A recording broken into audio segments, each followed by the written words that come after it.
What happens when a man who built a $1 billion empire suddenly realizes money can't buy the one thing he never knew he wanted?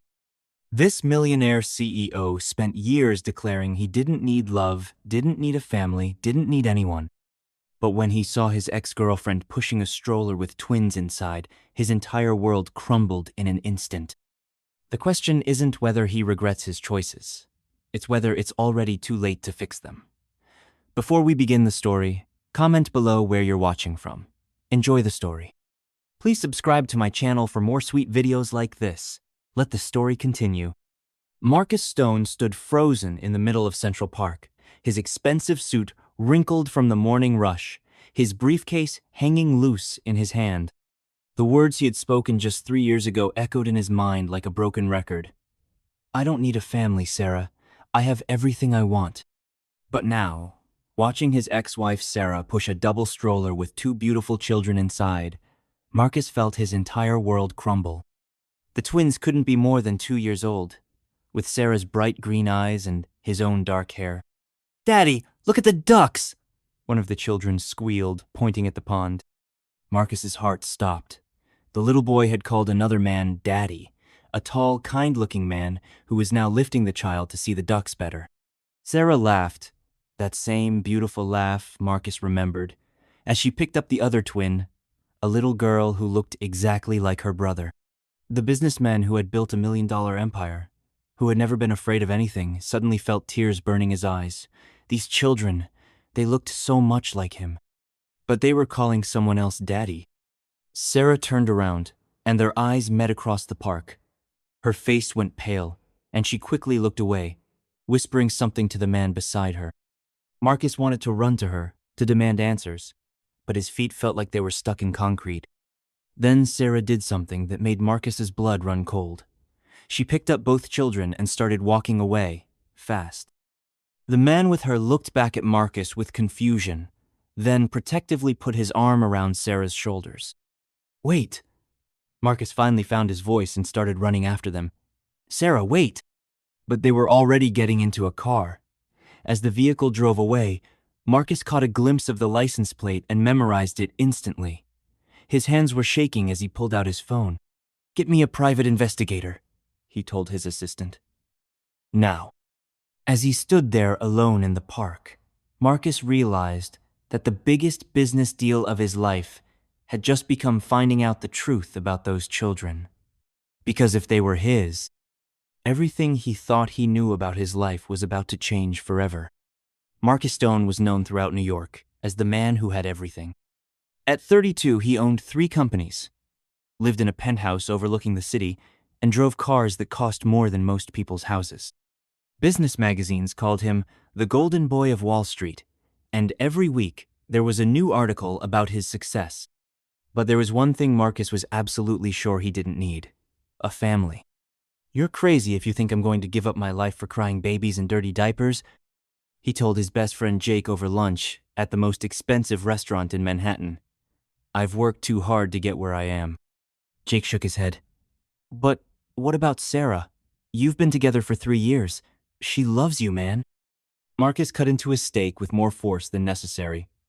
"Sarah knows what she signed up for. I've been clear from day one that I'm not the settling down type." What Marcus didn't know was that Sarah was sitting at home that very moment, staring at 2 pink lines on a pregnancy test, tears streaming down her face. That evening, Marcus came home to find Sarah sitting on their couch, looking nervous and excited at the same time. "Marcus, I need to tell you something important," she said, her voice shaking slightly. He barely looked up from his phone, scrolling through emails. "Can it wait? I have a conference call with Tokyo in 20 minutes. "No, it can't wait." Sarah's voice was firmer now. "I'm pregnant." Marcus's phone clattered to the floor. He stared at Sarah like she had just told him the world was ending. "You... what?" "Pregnant. We're having a baby, Marcus."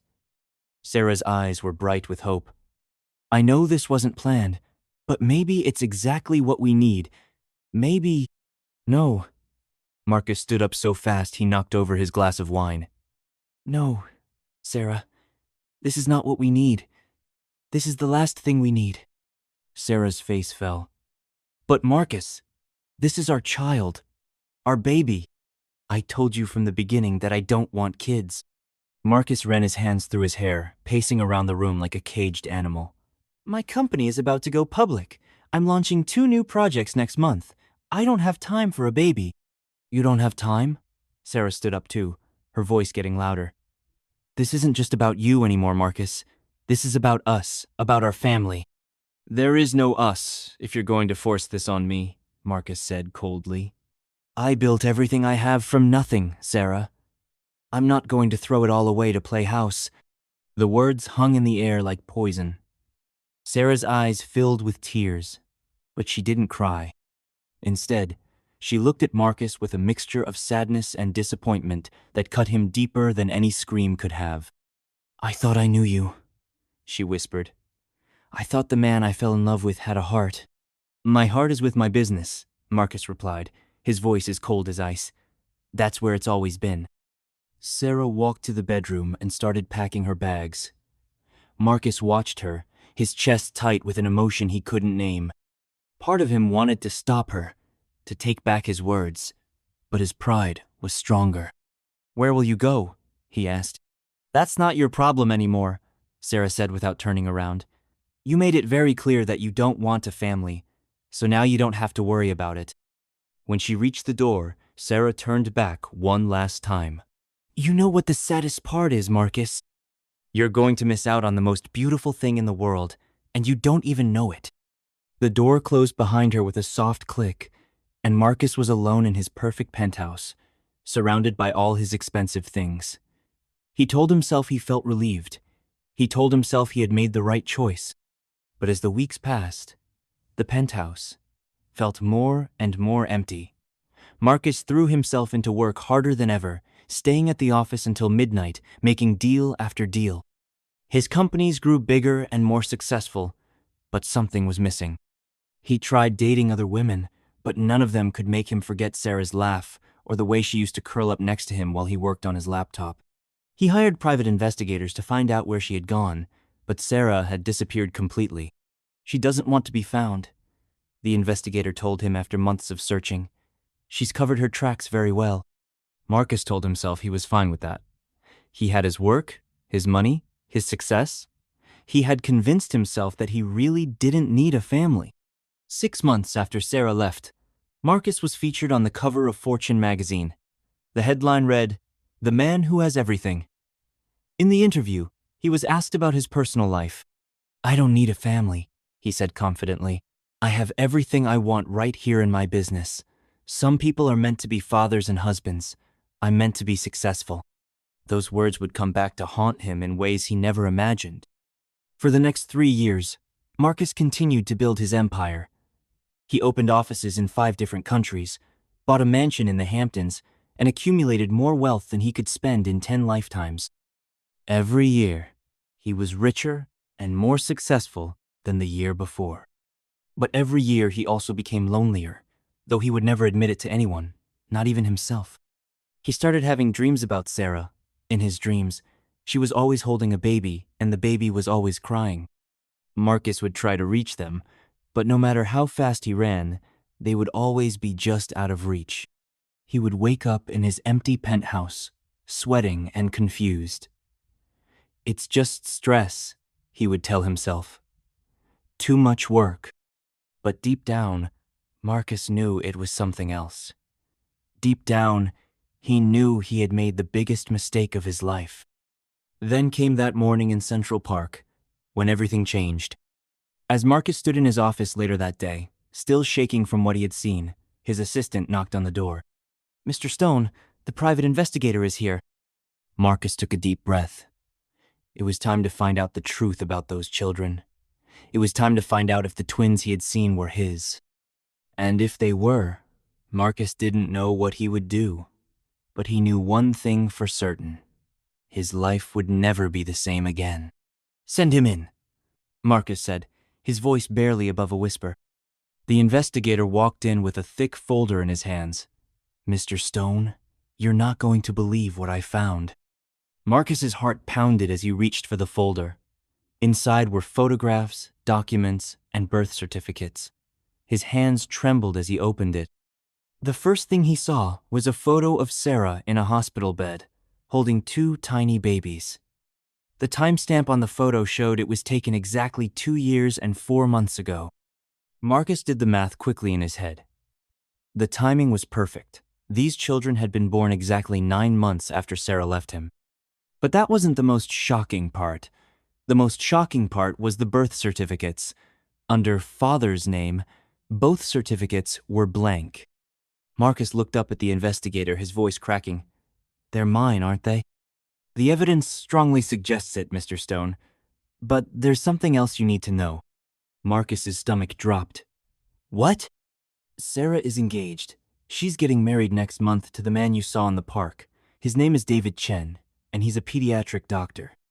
He's been taking care of the twins since they were 6 months old."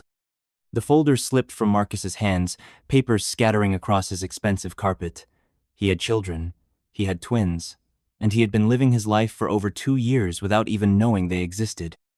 But the man who was going to be their stepfather was everything Marcus wasn't. He was kind, gentle, and clearly loved Sarah and the children. He was the kind of man who would never choose money over family. Marcus sank into his chair, overwhelmed by the magnitude of what he had discovered. His perfect life, his empire, his success, none of it mattered now. All that mattered was that he had 2 children who didn't even know he existed, and a woman he had lost forever. "What am I going to do?" he whispered to himself. The investigator cleared his throat. "There's one more thing, Mr. Stone. Sarah has been struggling financially. She's been working 3 jobs to support the twins, and she's been too proud to ask for help from anyone." Marcus felt like he had been punched in the stomach. While he had been building his empire, Sarah had been struggling to raise his children alone. While he had been buying expensive cars and houses, his kids had been living in a tiny apartment. "I need to see them," Marcus said suddenly, standing up. "I need to talk to Sarah." "Mr. Stone, I don't think that's a good idea. She's moved on with her life. She's happy now." But Marcus wasn't listening. He was already reaching for his coat. "Find out where she lives. Find out where she works. Find out everything." As Marcus left his office, he had no idea that Sarah was sitting in her small apartment at that very moment, trying to explain to David why she had looked so scared in the park. "Who was that man, Sarah?" David asked gently, holding both twins on his lap. "You looked like you'd seen a ghost."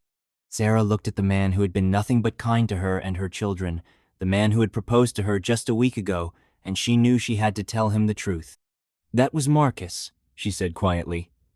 "The twins' biological father." David's face went pale. In all the time they had been together, Sarah had never talked about the twins' father. She had only said that he wasn't in the picture. "Does he know about them?" David asked. Sarah shook her head. "I never told him. When I left, I was only a few weeks pregnant. I didn't even know I was having twins until months later. But Sarah, he has a right to know. These are his children." Sarah looked at her beautiful twins, now sleeping peacefully in David's arms. "He made it very clear that he didn't want a family. He chose his business over us before we were even born." But even as she said the words, Sarah knew that seeing Marcus again had stirred up feelings she thought she had buried forever. And she knew that keeping the twins a secret from their father was becoming harder and harder to justify. "What if he wants to meet them?" David asked, his voice full of concern. Sarah didn't answer, because deep down, she was afraid of exactly that.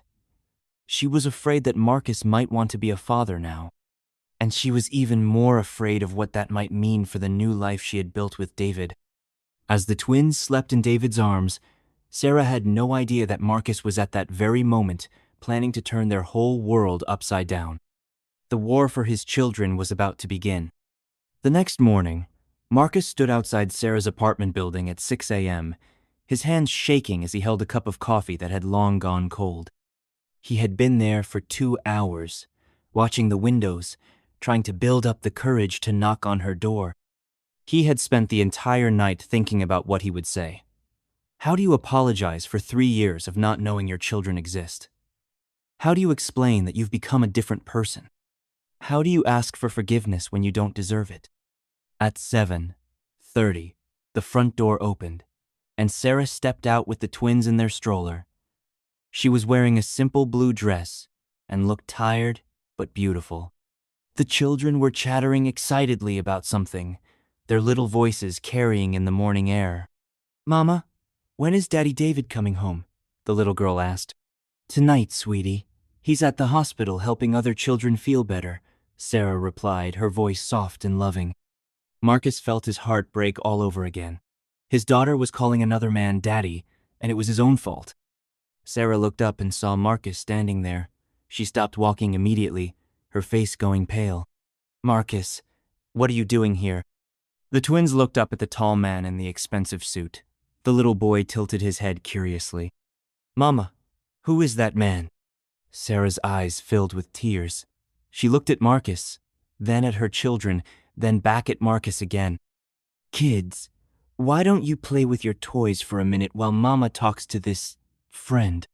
Marcus knelt down to the twins' level, his voice gentle. "Hi there. What are your names?" "I'm Emma," the little girl said proudly. "And this is my brother Ethan. We're twins."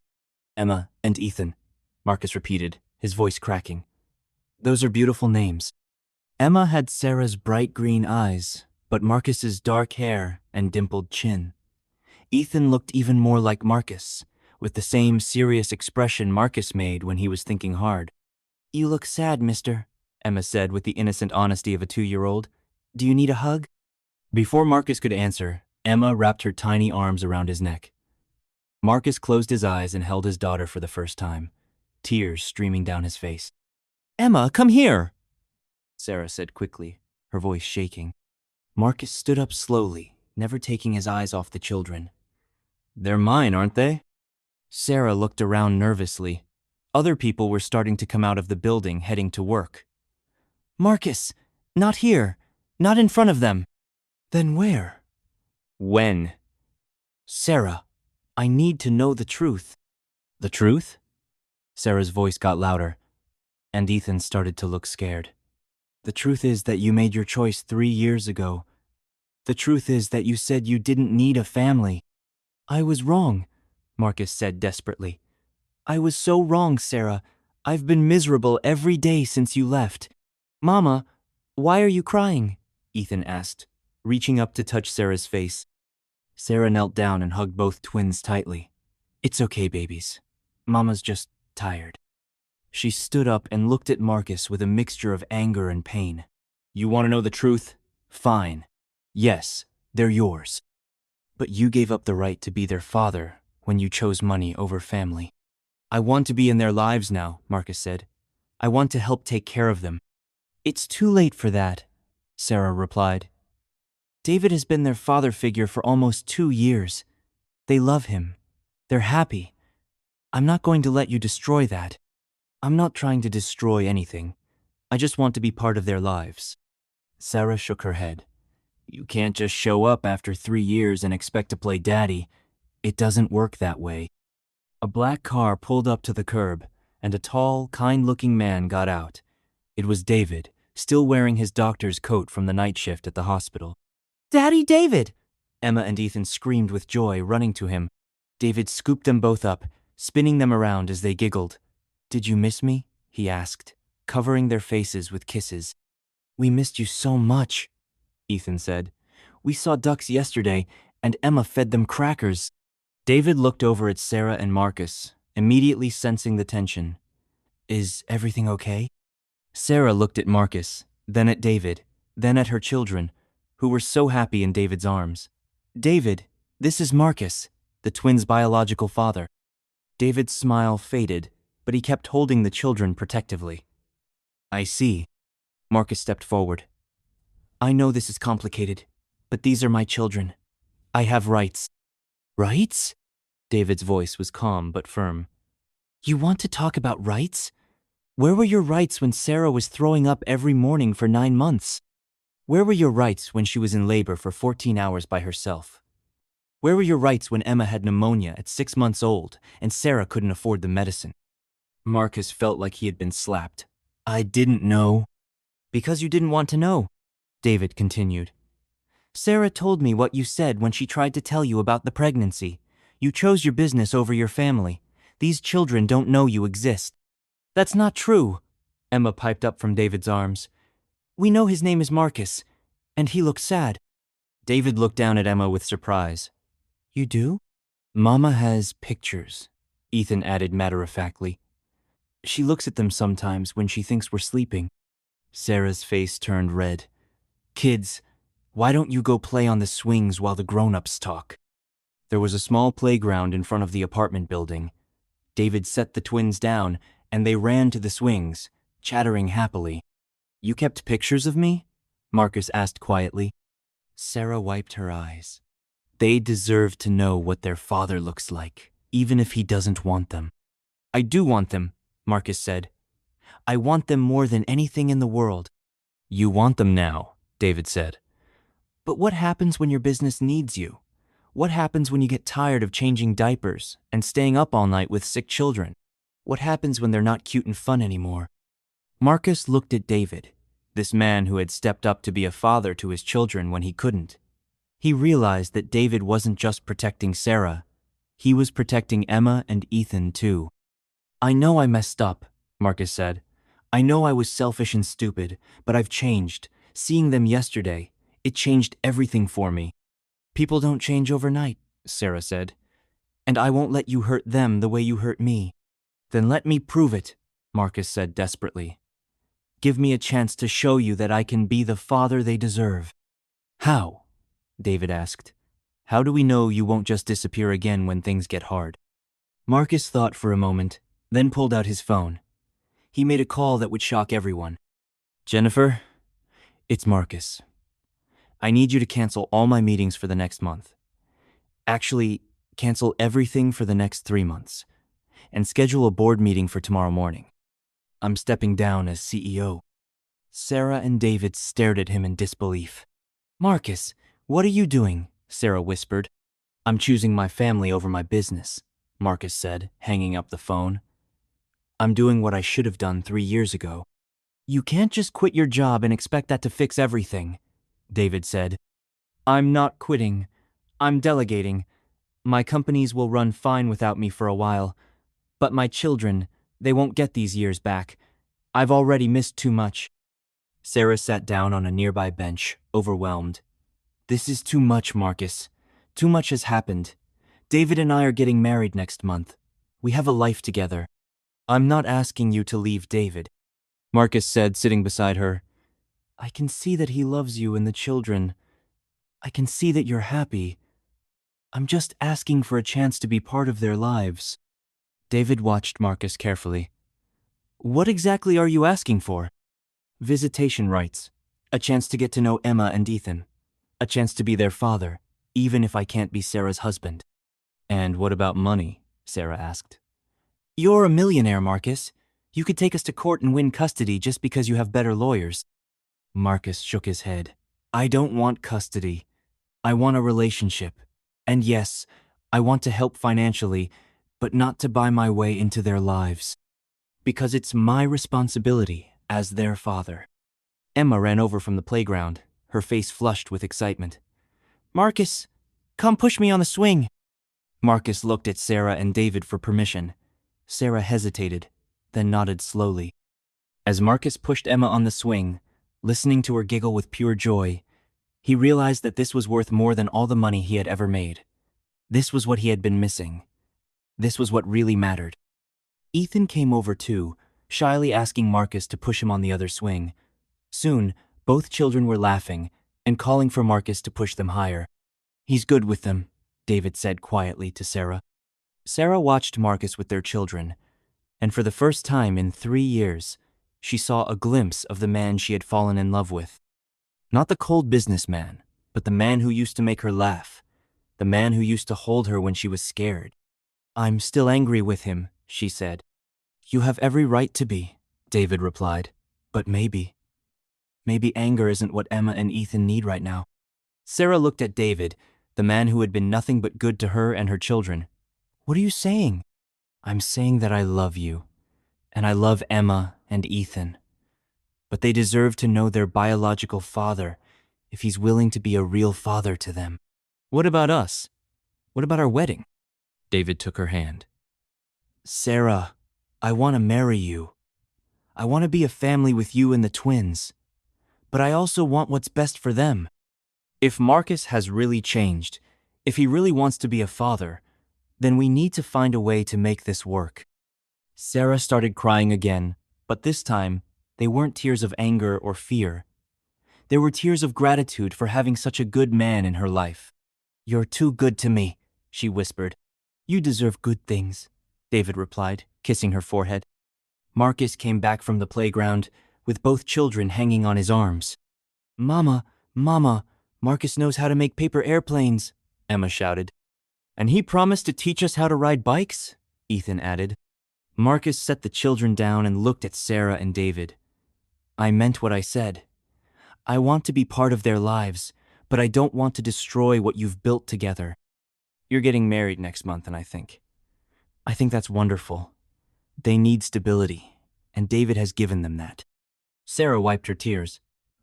What are you proposing? Shared custody. Weekends with me, weekdays with you, and David. I'll pay for everything they need: school, clothes, medical bills, and college funds. But more than that, I want to be there for soccer games and school plays and birthday parties. I want to be their father. David nodded slowly. That could work, but there have to be rules. Whatever you think is best, Marcus said. First, Emma and Ethan's happiness comes before everything else. If this arrangement hurts them in any way, it stops immediately. Agreed. Second, you don't get to disappear again. If you commit to this, you commit fully. No running away when business gets busy. I understand. And third, Sarah added, you treat David with respect. He's going to be their stepfather, and he's been more of a father to them than anyone else. Marcus looked at David, this man who had loved his children when he couldn't. I owe you more than I can ever repay. Thank you for taking care of them. David extended his hand, and Marcus shook it. It wasn't friendship yet, but it was a start. Can we go get ice cream now? Emma asked, tugging on Sarah's dress.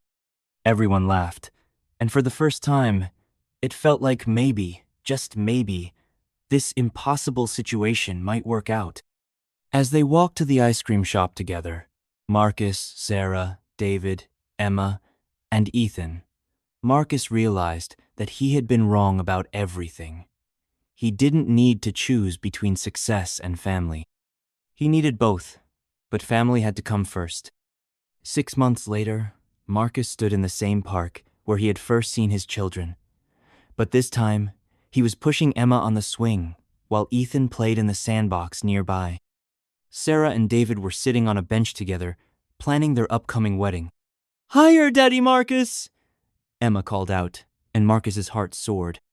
It had taken time, but Emma and Ethan now called both men Daddy, Daddy Marcus and Daddy David.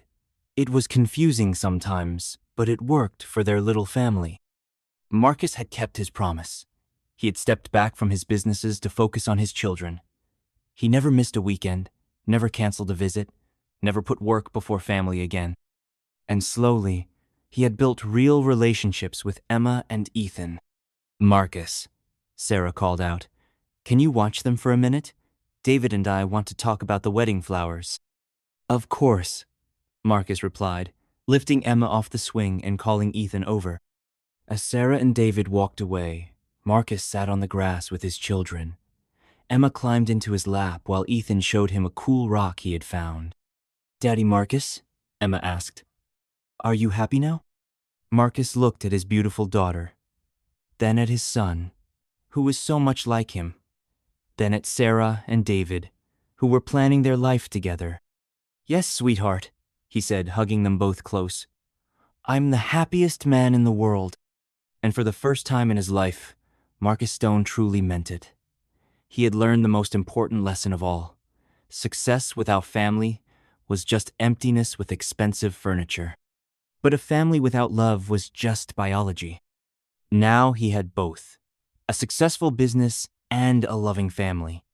It had taken losing everything to realize what really mattered. But sometimes, Marcus thought as he watched his children play, The most important victories are the ones that come from admitting you were wrong. The millionaire CEO who once said he didn't need a family had discovered that family was the only thing he had ever truly needed. And for the first time in his life, Marcus Stone was complete.